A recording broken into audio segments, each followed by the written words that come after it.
Hello আসসালামু আলাইকুম, কেমন আছেন সবাই? ছাদ বাগানে চলে এসেছি নতুন একটা ভিডিও নিয়ে। আজকে ছাদ বাগান থেকে কিছু হারভেস্ট করব, তো চলুন দেখি কি কি হারভেস্ট করা যায়। প্রথমেই চলে আসলাম বাগানের লাউয়ের মাচার নিচে। এখানে আমি অনেক লাউ পলিনেট করে রেখেছিলাম, এখন এটাই আছে। তো মাশাআল্লাহ দেখুন কত বড় হয়েছে, একদম খাওয়ার উপযোগী হয়ে গিয়েছে আলহামদুলিল্লাহ। এই গাছের লাউ আমি আগেও খেয়েছি, খুবই মজার, কেমন একটু মিষ্টি মিষ্টি লাগে। বিসমিল্লাহ বলে লাউটা কেটে নিচ্ছি। মাশাআল্লাহ লাউটা একদম কচি, তবে জাত সম্পর্কে আমার কোনো ধারণা নেই। এইটা আমি চারা কিনে এনেছিলাম, জাতটা মোটামুটি বেশ ভালো। এত লাউ এসেছে যে দেখুন কত লাউ যে ভিতরে ভিতরে আছে। আর প্রথম ধাপে যে এসেছিল অসংখ্য লাউ এসেছিল, সেখান থেকেও আমি বেশ কয়েকটা লাউ খেয়েছি। আর টবে তো এত লাউ ধরানো পসিবল না, তারপরেও আমি বেশ কয়েকটা লাউ খেয়েছি। আর এখন তো অনেক লাউ এসেছে, এইগুলো যে আসলে কয়টা থাকবে আমি বলতে পারছি না। খাবার দিয়ে যাব, প্রতিদিন আমি গাছের যত্ন করি, যতটুকু পারি আমি খাবার শেষ না হতে হতে আবারও খাবার দিয়ে দিই। আর টবের গাছে কিন্তু নিয়মিত খাবারটা দিতে হয়, শেষ হওয়ার আগেই আবারও আপনাকে খাবার দিতে হবে, তাহলেই গাছ ঠিক থাকবে। আর এদিকে আমার সিম গাছে সিম ধরেছে, এগুলোও কিন্তু খাওয়ার উপযোগী হয়ে গিয়েছে। এই যে এই দিকটাই দেখুন অসংখ্য ফুল এসেছে, মানে কি বলবো, গাছে কিন্তু কোনো জায়গা নেই, এত পরিমাণ ফুল এসেছে মাশাআল্লাহ। এই ফুলগুলো থেকে কিন্তু সিমও তৈরি হচ্ছে। আর এই দিকটার নিচে দেখুন, নিচেও কিন্তু অনেক ফুল আছে, সিমও আছে। সবটা হয়তো বা ক্যামেরাতে দেখা যাচ্ছে না, তবে এই একটা গাছে কি পরিমাণ ফুল আর ফল সেট হয়েছে বলার বাইরে।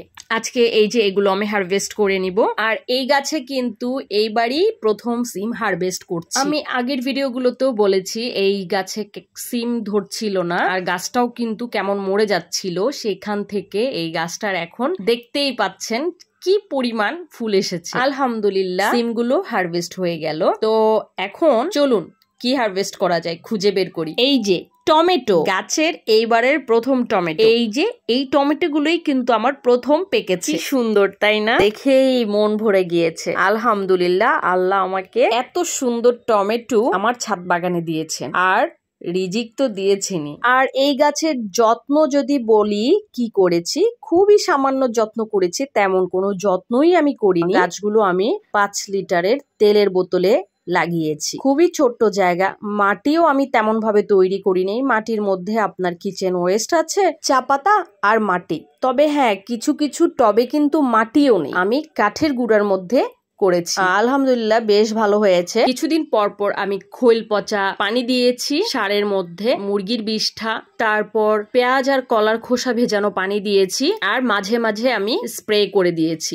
এই যত্ন, এছাড়া তেমন কিছুই করিনি। সামান্য একটু যত্নে যদি এত ভালো রেজাল্ট পাওয়া যায় তাহলে খারাপ কি বলেন। আজকে বাগানে আমি চাপান সার দিব, তো চলুন চাপান সার কিভাবে দেই দেখিয়ে দিচ্ছি। এখানে কিছু মাটি রেডি করা আছে, আর এই মাটিতে আছে চা পাতা, শুকনো মুরগির বিষ্ঠা, ডিমের খোসার গুঁড়া, এপসম সল্ট, আর মাটি তৈরি করা আছে কিচেন ওয়েস্ট দিয়ে। তো বুঝতেই পারছেন এই মাটিটা আসলে কতটা পুষ্টিগুণ সম্পূর্ণ। মোট কথা, আপনারা যেই রকম মাটি ইউজ করেন বা যেই মাটি দিয়ে গাছ বসিয়েছেন সেই মাটিটা এখানে নেবেন। চাপান সারটা মূলত দিতে হয় ধাপে ধাপে। আমরা যখন গাছ বসাবো তখন টবের পুরোটা ভরে আমরা মাটি নিব না, অর্ধেকের একটু বেশি মাটি নিব, তার মধ্যে আমরা গাছ বসাবো। আর গাছের প্রত্যেকটাই স্টেজে আমরা অল্প অল্প করে গোড়াতে মাটি দিব। এটাই মূলত চাপান সার। অনেকে বলতে পারে এইভাবে ধাপে ধাপে মাটি দেওয়ার কি প্রয়োজন, একবারে টব ভর্তি করে মাটি দিয়ে গাছ বসিয়ে দিলেই ভালো না।